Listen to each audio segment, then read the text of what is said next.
พุทธโยการสะสมสุขนั้นนำสุขมาให้แก่เราปกป้อง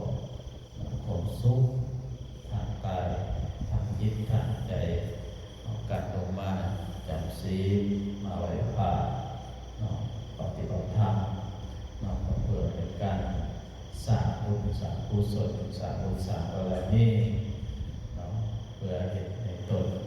มีความสุขกายทางใจสำหรับสร้างจิตใจเมื่อเข้ามาในพระพุทธศาสนาก็จะบ่มีอย่างไหนมีอย่างมีตั้งแต่ธรรมะธรรมะคือยาพิเศษบำรุงจิตบำรุงใจของเราให้พบความสุขเพราะว่าคนเรามีความทุกข์ทางใจหลายกว่าทางกายฉะนั้นความทุกข์ทางจิตทางใจมีแต่ธรรมะเท่านั้นช่วยเราได้อย่างอื่นช่วยเราได้นอกจากธรรมะฉะนั้นธรรมะเป็นยาพิเศษธรรมะยาบำรุงใจธรรมะเป็นคำสอนสอนให้รู้จักพบรู้จักว่างอะไรมันบ่ดีอะไรมันบ่งามก็ปล่อยว่างละว่างไปเอาแต่ความดีเข้ามาใส่จิตใส่ใจความดีเข้ามาใส่ใจเราทำความดีทำความเพียรไปเรื่อยๆเราควรมันขาดมาจากพรรษาเพิ่นมาปฏิบัติธรรมเพิ่นในช่วงระยะเวลาเข้าพรรษาตลอดแต่มา3 เดือน12 ศีลผ่านไปจากศีลแล้วอีกศีลผ่านนะ4แล้วบ่เราบ่รู้ได้มื้อเดียวนะประมาณสิฮอดเดือนแล้วฮอดเดือนแล้วยังอีกศีลสิมาอันนี้ก็ฮอดครบกำหนดเดือนนึงนะฮอดเดือนเก่าเพ่งฮอดเดือนเก่าเพ่งครบกำหนด1 เดือนเต็มเข้าพรรษาฉะนั้นมีโอกาสแล้วที่เราได้มีโอกาสมาปฏิบัติศีลปฏิบัติธรรมฝึกจิตฝึกใจฝึกความเข้มแข็งให้แก่จิตแก่ใจของเราเพื่อสะสมบุญในเวลาโอกาสอายุก็หลายแล้วปล่อยวางสิ่งบางอย่างบางอันปล่อยวางอดีตสิ่งที่มันผ่านไปแล้วที่ดีต่อไปตั้งใจต่อศีลต่อธรรมต่อศีลต่อทานเพื่อให้เกิดประโยชน์ผลสุขตายไปแล้วก็มีอย่างสิติดตัวไปได้นอกจากบาปกับบุญเท่านั้นสิ่งที่เหลือไว้ก็มีแต่คุณงามความดีมีแต่บาปกับบุญอันนั้นส่วนแก้วแหวนทองทรัพย์สมบัติเอาตายไปก็ไปนำบ่ได้แต่ว่ามันก็มีแต่ว่าอำนวยความสะดวกให้เราตอนมันเป็นคนนี่แหละฉะนั้นมีทรัพย์สมบัติเดียวยังบ่เพียงพอต้องมีบุญมีบารมีพอสร้างบุญสร้างบารมีไว้พอมีเงินมีคำเนี่ยต้องมีบุญมีกุศลสร้างบุญสร้างบารมีเด็กน้อยเยาวชนมีโอกาสได้ลงมาพระลงมาจับศีลนำเพิ่นเดินคืนเดินไปตามอกตามใจปฏิบัติศีลปฏิบัติธรรมกลับมาเฮือนเมื่อสานเดียวฟังความพ่อความแม่ครูบาอาจารย์เพิ่นบอกเพิ่นสอนเป็นพุทธกตัญญูกตเวทิตาต่อคุณแทนคุณพ่อแม่ช่วยเหลือเพื่อนกันสร้างผู้เฒ่ามือกันเมื่อกับปล่อยปละละเมื่อเรามาวันคือปฏิบัติธรรมกับเมื่อวานไปหายดุหายด่าดุลาหัวนี่ก็เรียกขัดเลยขัดบาขัดบอกคนขางเพื่อนเขาได้ยินเดี๋ยวเขาก็สิบอกให้ขัดได้ยินว่าตอนไปวัดก็คือแบบว่ากลับมาเอื้อนภาษา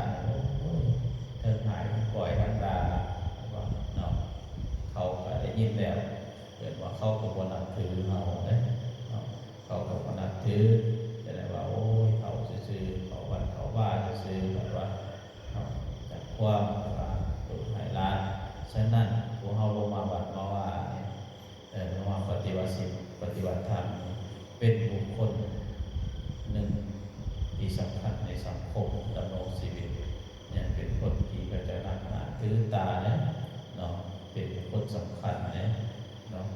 แต่ก่อนเข้ากับบริเหตุเนาะคือเขาเห็นในปัจจุบันเนี่ยเนาะแต่ก่อนเข้ากับบริเป็นบุคคลสำคัญของสังคมเป็นผู้เฒ่าทั่วไปเนาะมาจะมีนี่เป็นบุคคลสำคัญนะมีเบียดมีงานเหตุผลเหตุนั่นเหตุนี้เกี่ยวกับเหตุของประเพณีเขาก็มาเหตุมาหาเราอันเด็กเนาะอันนั้นความสำคัญเนาะคุณประโยชน์ของมัน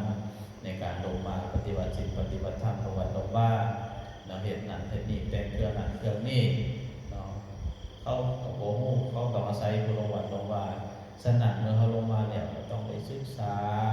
เนาะลงมาศึกษาคุณแม่ครูบาอาจารย์โอ้โหให้ถามเนาะมาหน่อยพอเข้าใจเกี่ยวกับเหตุนั้นเหตุนี้เหตุบุญนั้นเหตุบุญนี้ก็ถามเนาะแล้วอธิบายโลดออกสู่กันพังโลดสู่กันพังนี่แหละเนาะถามเนาะเพื่อความเข้าใจเนาะคนเฮาเนาะอยู่นำกันตอนยังมีลมหายใจบ่ฮู้ว่าสิจากกันไปเมื่อใดเนาะคนเฮาว่าจากเป็นก็จากตายในโลกมนุษย์นี่เนาะฉะนั้นเฮาบ่เห็นอนาคตเฮาบ่ฮู้อนาคตในเมื่อมีโอกาสเนาะแล้วก็ต้องฝ้าวเฮ็ดฝ้าวเก็บเอาบุญกุศลสร้างเอาคุณงามความดีเนาะอันใดมันดีอันใดมันงามเฮ็ดเอาสร้างเอาเนาะให้ญาติเฮ็ดเอาสร้างเอาให้ได้ช่วยเน้นตั้งอกตั้งใจเนาะเรียนเสียนหนังสือเนาะมีหลายองค์ได้ไปเนาะ8องค์แล้วแต่พรรษาปีหลายองค์ปีกายนี่บ่เนาะยังดีเลยได้สักเนาะคือว่าสิบ่มีโจบ่มีเนรเนาะแต่ละปีได้สักได้10นึงพอดีเนาะเพื่อออกพรรษาเนี่ยคือสิมีดอกหอด10เดือนเนาะมีหลายองค์มวนอยู่ได้เขาโยกกันกับมวนแล้วเขาโยกกันนะฉะนั้นตั้งใจเรียนเนาะทุกเนี่ยก็ต้องตื่นเช้าเลยนะบางเทื่อหอยคุยกับเพื่อนเคยตื่นเช้า8 โมงทุกคนได้ตื่น8 โมงเลยดิช่วงเดียวหน่อยขึ้นกันเนี่ย8 โมงยังเพื่อนได้ตื่นจัง8 โมงนี่แหละมันมาวัดแต่ป้าตื่นแต่4 โมงเช้าคนวานเนี่ยนะอันนี้เราเป็นแบบฝึกตัวเองฝึกทุกอย่างมาวัดมาบ้านโอ้ยจะสิบปีว่าปวดสบายสบายอยู่แต่ขึ้นจะได้ถึงก็สบายกับบริทุกข์หรอกการเอาขึ้นเนี่ยกับทุกจิตทุกใจปวดก็มาแล้วเลยทุกจิตทุกใจปวดตะเพียนน่ะทุกน้ำเพี้ยนสื่อเนาะทุกน้ำเพี้ยนนั่นแหละเป็นทุกน้ำหยังเนี่ยบวชเพื่อเฮียนบวชเพื่อศึกษาเนาะบวชเพื่อศึกษาเฮียนเลยเป็นในข่าวกันมาบวชนี่ครับบวชเพื่อเฮียนบวชเพื่อศึกษาเนาะเพราะว่าที่วัดเราต้องการศึกษาเป็นผู้มีความรู้ต้องเป็นผู้ที่มีความรู้หลายเราคันบวชเข้ามาแล้วพอเป็นที่พึ่งเป็นที่พึ่งให้แก่ออกตนญาติโยมน้องให้แก่ทราบว่าฉะนั้นเขามาหาเฮาจากเฮ็ดนั่นเฮ็ดนี่เฮาต้องได้รู้ต้องได้ศึกษาเพื่อจะได้นำพาเขาไปในทางที่ถูกต้องตามเหตุตามข้อที่12ข้อ14เนาะหรือว่าแต่ในพิธีกรรมต่างๆเนาะที่เกี่ยวพันกับพระพุทธศาสนาเนาะต้องเฮ็ดเนาะเฮ็ดให้เป็นเหมือนกับว่าเฮาได้บวชมาแล้วได้มาศึกษาแล้วเนาะมาบวชเพื่อว่ามันสิเป็นระยะเวลาสั้นแต่ว่าเฮาศึกษาก็เป็นการดีเนาะ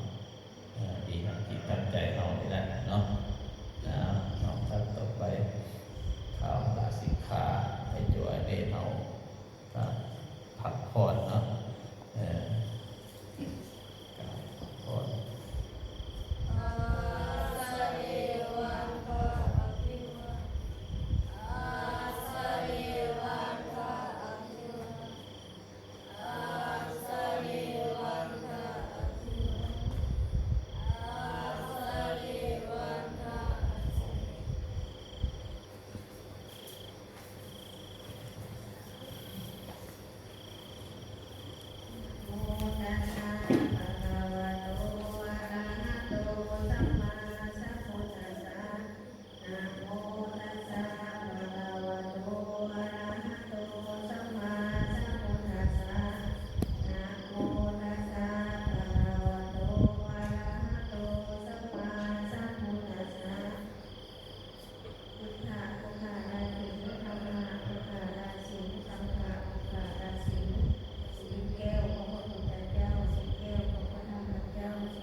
ทิวามิ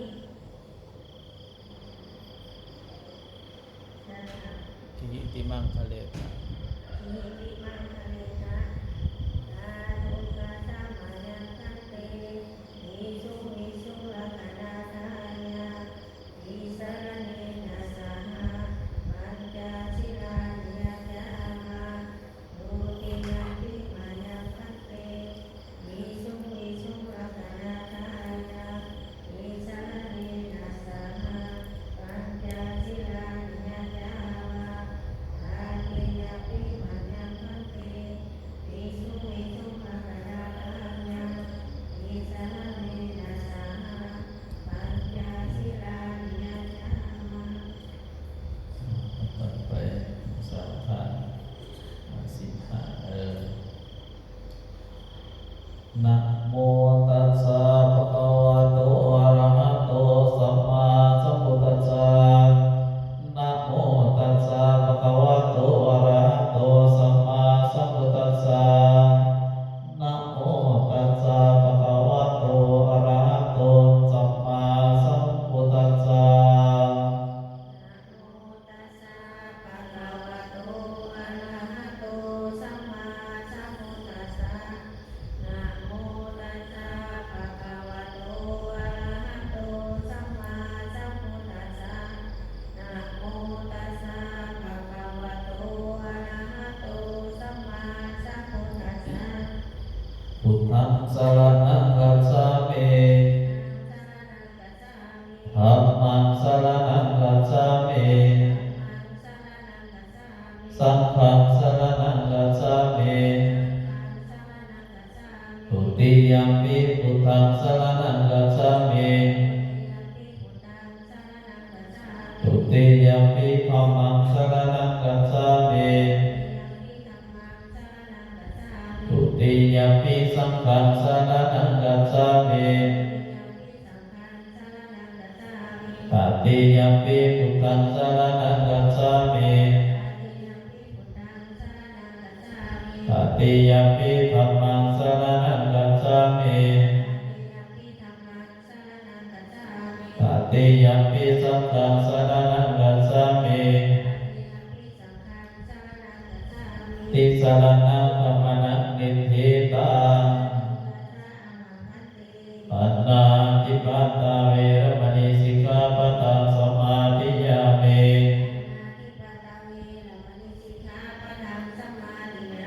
อทินนาทนาเวรมณีสิกขาปะทังสมาธิยามิ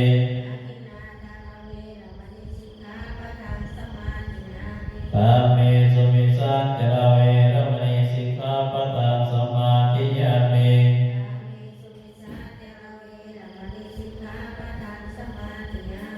มุสาวา